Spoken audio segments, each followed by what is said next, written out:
Hey everyone, सो आज हम लोग पढ़ने वाले हैं स्पर्मेटोजेनेसिस के बारे में। एंड स्पर्मेटोजेनेसिस से पहले मैं आपको सजेस्ट करूँगी कि जो मैंने पहले वीडियो बनाया था इससे पहले ह्यूमन रिप्रोडक्शन के ऊपर, जिस पे आप लोगों ने बिल्कुल भी नहीं देखा क्योंकि उस पर व्यूज़ ही नहीं है। तो मैं इसलिए नहीं बोल रही हूँ कि आप लोग मेरे व्यूज़ बढ़ा हो जाके, बट मैं इसलिए बोल रही हूँ कि ये जो वीडियो बना रही हूँ स्पर्मेटोजेनेसिस, उसका कहीं ना कहीं कोरिलेशन ज़रूर है वो लास्ट वाले वीडियो से। तो वो जाके पहले आप देख लो, उससे आपको ओरिएंटेशन मिलेगा एंड देन आप ये वीडियो देखो आके, ठीक है। और अगर आप कुछ ज़्यादा ही ज्ञाता हो पढ़ाई के तो आप फिर ये वीडियो देख सकते हो। सो हम स्पर्मेटोजेनेसिस स्टार्ट करते हैं। और मेरा हाथ थोड़ा मोटा लगेगा क्योंकि मैंने बहुत जूम कर रखा है वीडियो, तो प्लीज़ इग्नोर दैट। स्पर्मेटोजेनेसिस देखो क्या होता है, एक ऑफिशियल डेफिनेशन बताना बनता है, ठीक है, क्योंकि आप लोग अपने पेपर में क्या ही लिखोगे जाके फिर। तो स्पर्मेटोजेनेसिस यार बहुत सिंपल है। ये एक प्रोसेस होता है जिसमें हम स्पर्म फॉर्मेशन, ये एक प्रोसेस है इसमें स्पर्म फॉर्म होता है, ठीक है। तो अब कैसे कैसे स्पर्म फॉर्म होगा वो हम देखते हैं। तो अप्रॉक्स इसमें पहले टाइम देख लो, 74 डेज़ की अप्रॉक्स टाइम लगता है। 74 डेज़ क्या मतलब, क्या होगा 74 डेज़ में, ऐसा क्या ही हो जाएगा। तो 74 डेज़ में ये होता है कि कुछ सेल्स होती हैं जिनका नाम होता है स्पर्मेटोगोनिया सेल्स। अब नाम से पता चल रहा है यार, स्पर्मेटोगोनिया सेल्स मतलब कहीं ना कहीं स्पर्मेटोजेनेसिस में हेल्प करेंगी, ठीक है। कहीं ना कहीं क्या, ये पूरी तरीके से हेल्प करती हैं। तो ये स्पर्मेटोगोनिया सेल्स कन्वर्ट होती हैं मैच्योर स्पर्म में, ठीक है। तो उसमें ही हमारे पास 74 डेज़ लगते हैं। तो अब हम लोग स्टार्टिंग से पूरा बात करते हैं कि क्या कैसे कैसे प्रोसेसेस होते हैं और कैसे चल के ये एक सेल जो है वो एक स्पर्म में कन्वर्ट होता है। तो आइए शुरू करते हैं। तो स्पर्मेटोजेनेसिस में सबसे पहले देखो, हम एक ओवरव्यू लेते हैं। तो हमारा ये है हमारा स्क्रॉटम। थोड़ा अच्छा नहीं बना, मैनेज कर लेना प्लीज़। और टेस्टिस एक बड़ी एक छोटी बन गई, ऐसा नहीं होता है बट वो थोड़ा हो गया, ठीक है। टेस्टिस के अंदर हमारे पास होते हैं सेमिनिफेरस ट्यूब्यूल। मैंने सिर्फ एक बनाया है सेमिनिफेरस ट्यूब्यूल, और इसमें कुछ कुछ सेल्स प्रेजेंट होंगी, ठीक है। अब जैसे कि ये सेल्स हम लोग कर लेते हैं, ये हैं हमारी सर्टोली सेल्स। अब सबका फंक्शन बताऊंगी यार मैं, अभी थोड़ा सा वेट किया करो प्लीज़। और ये होते हैं हमारे पास स्पर्मेटोगोनिया सेल्स। अब मैं पूरा नहीं लिख रही हूँ, चलो लिख ही देती हूँ यार, स्पर्मेटोगोनिया सेल्स। इनका क्या काम होता है, सबका काम देखेंगे। और इनके आसपास जो सेल्स होती हैं उनका नाम होता है लेडिक सेल्स, ठीक है। तो बहुत सेल कर लिया, अब थोड़ा स्टार्ट भी कर लेते हैं कि क्या करते हैं, मतलब इनका काम क्या होता है इन सेल्स का। तो जो स्पर्मेटोगोनिया सेल है वो नाम से पता चल रहा है ऑब्वियसली स्पर्म फॉर्मेशन में काम करेगी। और मेरा कैमरा थोड़ा इसलिए हिल रहा है क्योंकि मेरे पास कैमरे का स्टैंड नहीं है, तो प्लीज़ मैनेज कर लेना उसको। और यार पढ़ना है तो थोड़ा बहुत मैनेज करना पड़ेगा, ठीक है। ये मैं कोई कहावत नहीं बोल रही हूँ बट मैं बात बता रही हूँ। सो चलो स्टार्ट करते हैं हम लोग स्पर्मेटोगोनिया सेल्स। एक सेकेंड, हाँ, स्पर्मेटोगोनिया सेल्स के बारे में हम लोग बात कर लेते हैं।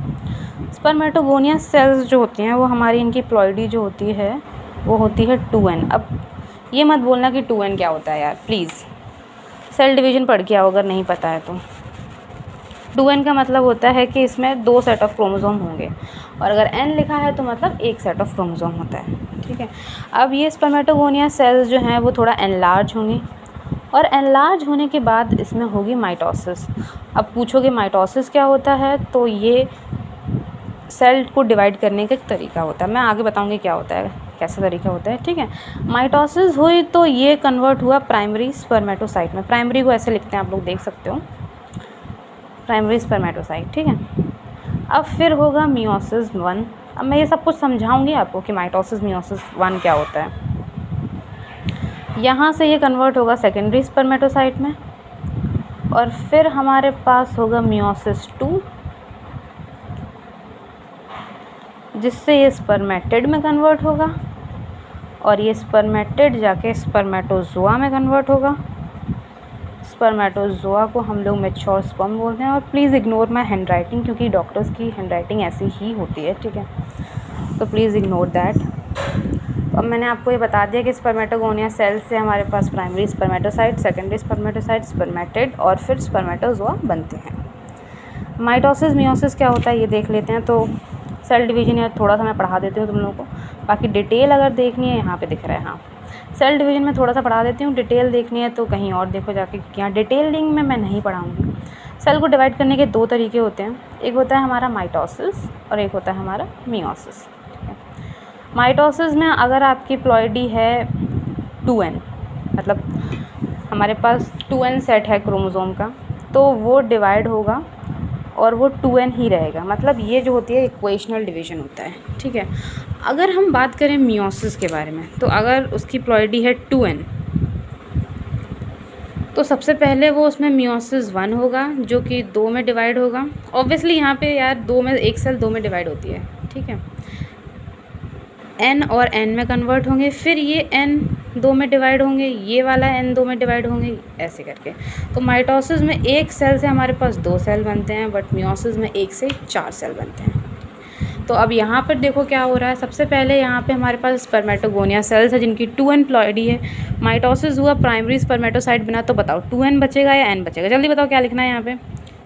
2n ही बचेगा क्योंकि ये माइटोसिस है, मतलब इक्वेशनल डिवीज़न है। उसके बाद मियोसिस 1 होगा हमारा, मतलब ये है रिडक्शनल डिवीज़न। अब यहाँ पे रिड्यूस होंगे क्रोमोसोम नंबर, तो 2n से ये n होगा, ठीक है। और फिर ये n मियोसिस 2 हो रहा है, लेकिन मियोसिस 2 में यहाँ पे तो देखो आप अगर साइड में देखो तो n सिर्फ n रहा, मतलब ये n सिर्फ यहाँ पे n ही रहेगा। बट अब यहाँ नंबर ऑफ़ सेल्स की बात कर लेते हैं कि अगर हमारे पास स्पर्मेटोगोनिया सेल्स जो होते हैं वो 2n है, ठीक है।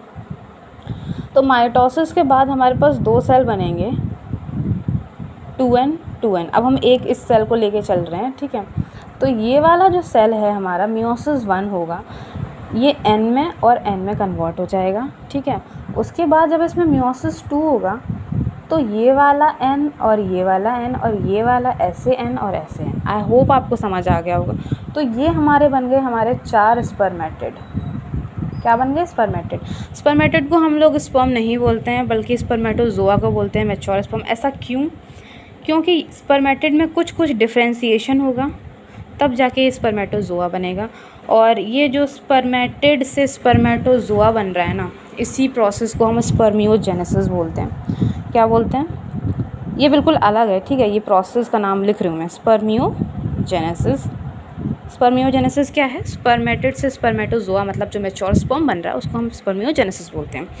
और अब है एक स्पर्मिएशन, एक टर्म आएगा स्पर्मिएशन। अब ये क्या होता है भाई? तो यहाँ पे दिख रहा है, हाँ। स्पर्मिएशन का मतलब होता है कि ये जो मैच्योर स्पर्म बना अब हमारा यहाँ से ये रिलीज़ होगा। कहाँ पे बन रहा था? सेमिनिफेरस टिब्यूल के अंदर बना था, ठीक है। तो यहाँ से ये रिलीज़ होगा, तो इस रिलीज़ वाले जो प्रोसेस है उसी को हम स्पर्मिएशन बोलते हैं, ठीक है। तो अब कंफ्यूज नहीं होना, स्पर्मियोजेनेसिस और स्पर्मिएशन में दोनों अलग अलग टर्म्स हैं। अब हम लोग बात कर लेते हैं फैक्टर्स अफेक्टिंग, बट टाइम कुछ ज़्यादा हो रहा है अपलोड करने में, फिर प्रॉब्लम होगा वीडियो, इसलिए फैक्टर्स अफेक्टिंग वाला पॉइंट रह गया कि क्या क्या फैक्टर्स। तो फैक्टर्स अफेक्टिंग वाला हम लोग नेक्स्ट वीडियो में देखेंगे कि कैसे कैसे, मतलब क्या क्या फैक्टर्स अफेक्ट करते हैं स्पर्मेटोजेनेसिस को। एक तो वही NCERT वाला फेमस है कि 2 से 2.5 डिग्री सेल्सियस कम होना चाहिए टेम्परेचर, ताकि हमारे पास स्पर्मियोजेनेसिस मतलब स्पर्मेटोजेनेसिस हो पाए, ठीक है। और भी कुछ फैक्टर्स हैं। अब देखो, आप NCERT का पढ़ के सिर्फ नहीं रह सकते, अब आप MBBS या BMS कर रहे हो तो आपको उस लेवल का पढ़ना पड़ेगा। तो और भी फैक्टर्स हैं, जैसे हार्मोनल फैक्टर्स, लाइक कौन कौन से हार्मोन्स अफेक्ट करते हैं स्पर्मेटोजेनेसिस को, तो वो हम सब नेक्स्ट वीडियो में देखेंगे।